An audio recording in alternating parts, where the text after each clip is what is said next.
Bom, pessoal, vamos agora falar do caso 3, falar um pouco sobre as alterações histopatológicas referentes a esses dois agentes encontrados em um fazão. Esse aqui é um combo, né? Ele tem dois agentes para a gente falar. E logo depois da descrição morfológica, vamos falar rapidinho sobre eles, sobre esses agentes, né? Como que eles influenciam no animal, tá? Então, aqui a gente tem um animal atendido. Nesse caso, ele se trata de um Chrysopholos pictus, né, que é um fazão dourado, o Red Golden. Tem uma foto aqui para mostrar para a gente, né, ele é de 1 ano de idade. Só que, adicionalmente, também foram examinados outros dois fazões, né, empejanos, e eles foram necropsiados também, e eles serão comentados a seguir também, tá? Então, aqui a gente tem um breve histórico, né, de um bando de fazões contendo 50 aves, que apresentaram sinal clínico respiratório, incluindo congestão nasal, olhos inchados, secreção ocular. 20 fazões morreram em aproximadamente um mês. O proprietário comprou depois mais 12 fazões em Michigan. Esses novos fazões pareciam magros, fatos e letárgicos, e eles foram apresentados diretamente ao bando sem ser efetuado um período de quarentena. Não houve mais mortes no rebanho original. No entanto, 8 desses novos fazões introduzidos morreram em um período de 3 semanas, né, logo em seguida. Um fazão dourado foi encaminhado para necrópsia junto com outros 2 fazões impejanos, os quais tiveram sinusite infraorbital, mucopurulenta grave e rinite. Tá?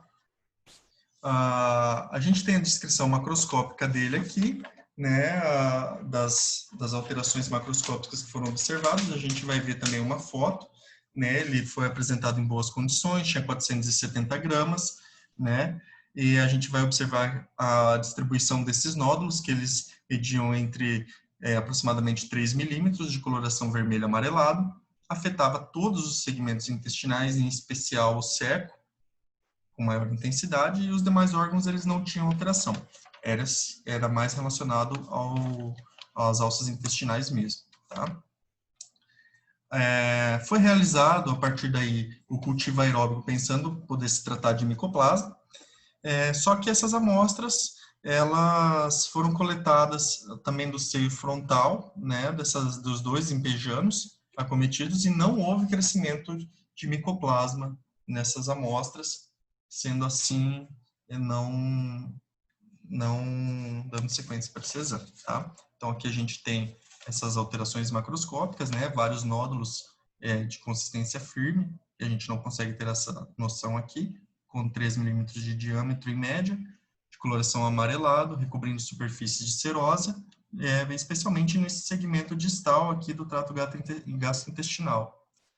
Afeta o ilho com mais severidade, né? Como a gente observa aqui, tem mais intensidade de nódulo, mas ele está espalhado por toda a região aqui, em serosa, invadindo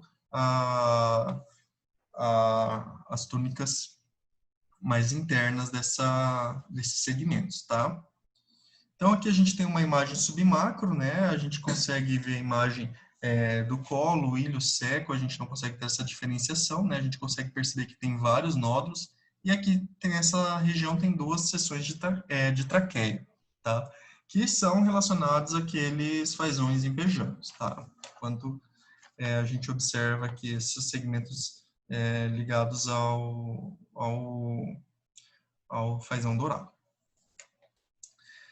Então, haviam múltiplos nódulos bem circunscritos, né, que expandiam a submucosa muscular externa e a serosa, e por vezes apresentavam esse aspecto pedunculado na serosa e se distribuíam de forma coalescente, tá?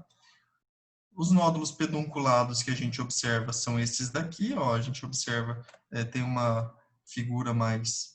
Esses daqui são os intramurais, esse daqui com aspecto pedunculado, a gente observa que ele não tem uma delimitação do próprio tecido do intestino, então ele é pedunculado, né? E a gente observa nessa situação aqui, que esses nódulos, eles consistem principalmente, eles são formados principalmente por células fusiformes, né? Células mesenquimais com bordos celulares indistintos, né? Citoplasma de volume amplo, eosinofílico, tem, segundo a descrição, a gente não consegue observar aqui núcleos arredondados a ovalados, com cromatina vesicular e um nucleolo proeminente. A gente observa que ele está dando uma descrição de uma célula muito reativa, uma célula muito atípica, né? O que leva a gente a pensar na possibilidade de se tratar de um processo de reação inflamatória, propriamente dita, ou então até mesmo de um processo neoplásico, mesenquimal. Essas células, então, elas são organizadas em espirais, às vezes formam feixes entrelaçados, né? E podem apresentar moderada quantidade de leucócitos, né? No caso, macrófagos, heterófilos, a gente consegue perceber alguns infiltradinhos aqui, mas é coisa discreta, coisa sutil. Tá? Muitos desses nódulos contêm parasitas nematóides. Olha, aqui a gente consegue observar, né, com um diâmetro de 3 milímetros.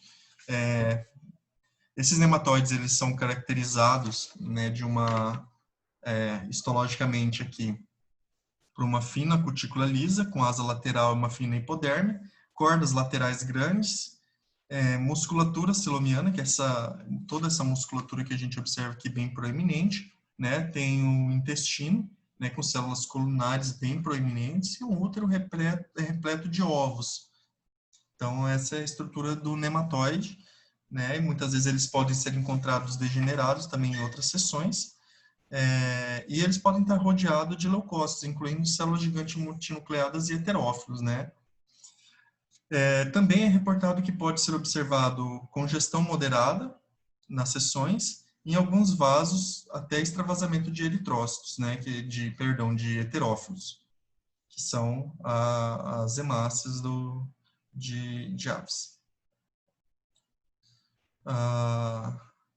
Na traqueia, aqui a gente observa que tem erosão do epitélio traqueal, né, a mucosa traqueal ela é recoberta por uma camada composta por material eosinofílico fibrilar, e junto desse material tem células degeneradas e um pequeno número de eritrócitos.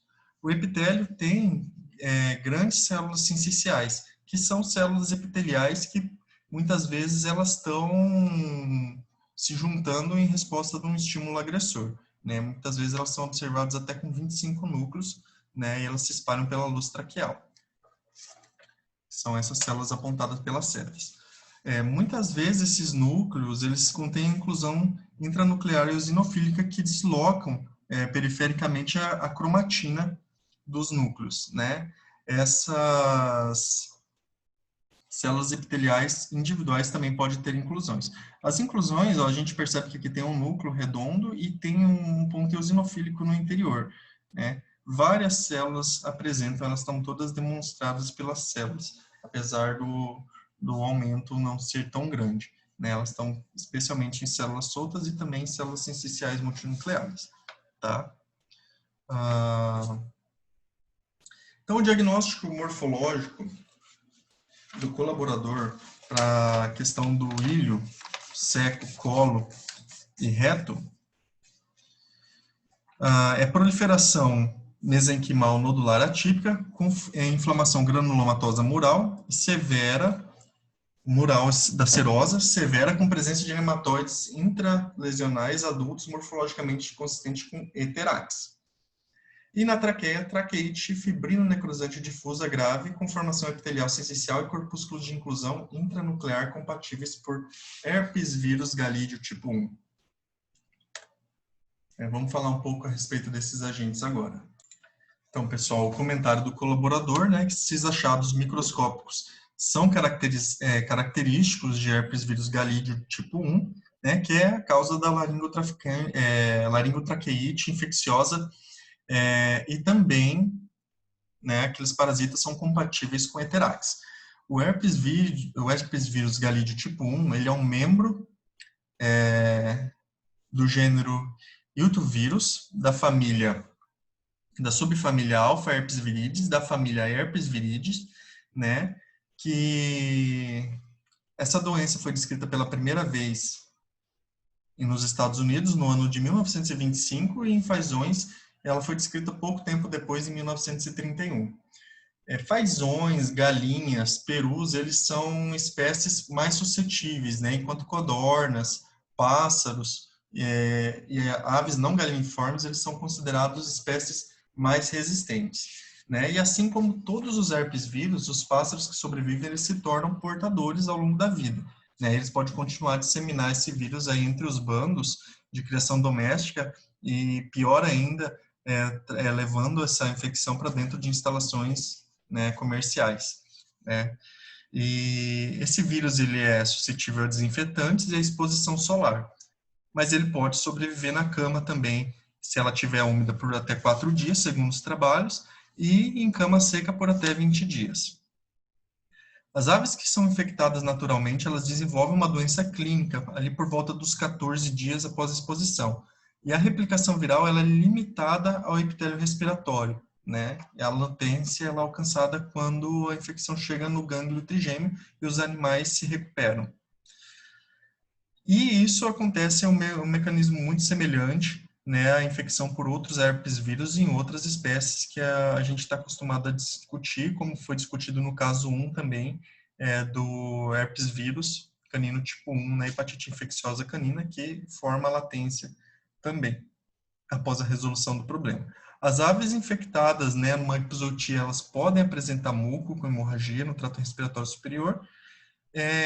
Em função disso, também vai ter dificuldade respiratória, é muito comum. E esse daí foi uma das suspeitas, né, que acabou tendo, justamente por conta daqueles outros 2 fazões que apresentaram a secreção nasal. Segundo o colaborador, embora esse fazão dourado não tivesse a rinite ou sinusite, no exame macroscópico, os 2 fazões examinados juntos, eles tinham, né? E eles apresentaram essas alterações virais. Essas inclusões, elas são patognomônicas, né? Quando elas são identificadas, elas já indicam para a gente que se trata de uma infecção, comumente pelo herpes vírus, né? E elas se coram facilmente pela coloração de rotina, né? Só que essa inclusão ela pode também estar ausente por vários motivos, e o principal deles é o estágio da infecção, né? Animais que já prolongaram alguns dias a mais, eles tendem a não ter a presença desses corpúsculos de inclusão. A gente vê que esse fazão dourado, ele já era um animal que estava presente há mais tempo, né? Certamente ele já deve ter sido infectado, e esses outros foram introduzidos mais recentemente, tá?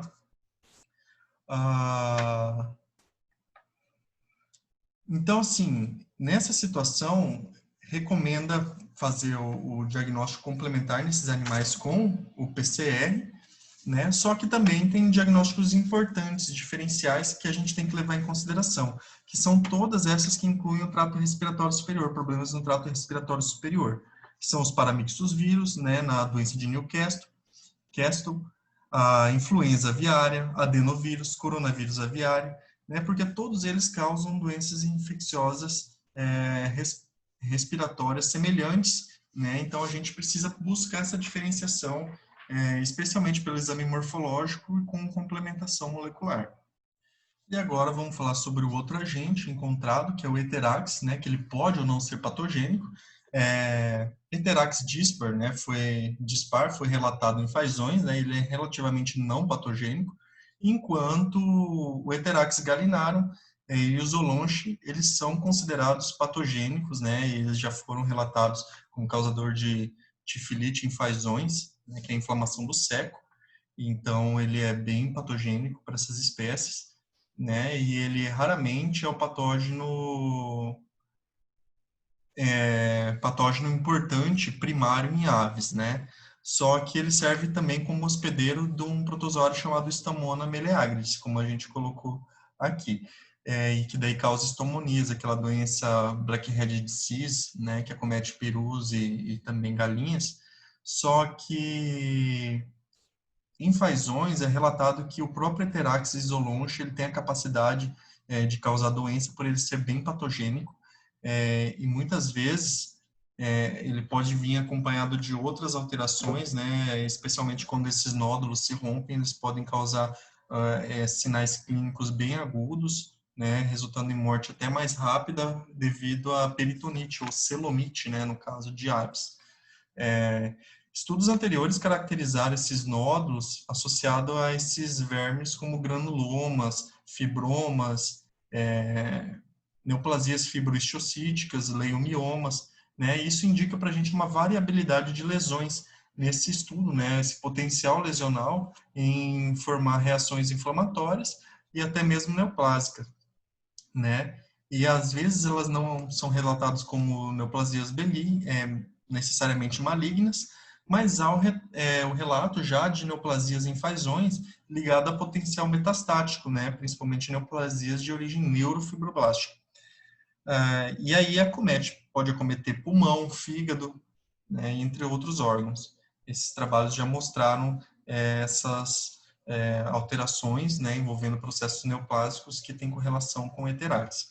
Isso mostra que esses animais eles podem reagir de formas diferentes, né, formas variadas com esse estímulo inflamatório, né, dando origem a diversas alterações, né, seja ela inflamatória ou neoplásica, né, exposta à inflamação por esse parasita. Visto que esses relatos eles também mostram que pode induzir a formação de neoplasia, inclusive com esse potencial metastático que a gente descreveu ali em fazões, tá? Alguns trabalhos, segundo o colaborador, tem algumas espécies que são mais suscetíveis, né? Como esses fazões dourados que a gente falou. Esse fator de risco, ele ainda não está bem elucidado, é uma coisa que ele traz como não muito bem elucidada, e esses estudos eles têm sido correlacionados até mesmo com aquelas migrações de estrôngilos e equinos para tentar justificar a suscetibilidade da espécie. Só que ainda não existem respostas convincentes. Pessoal, esse é o caso 3. Caso tiver dúvida, a gente discute nas nossas apresentações posteriormente, tá? Vamos passar para o caso 4.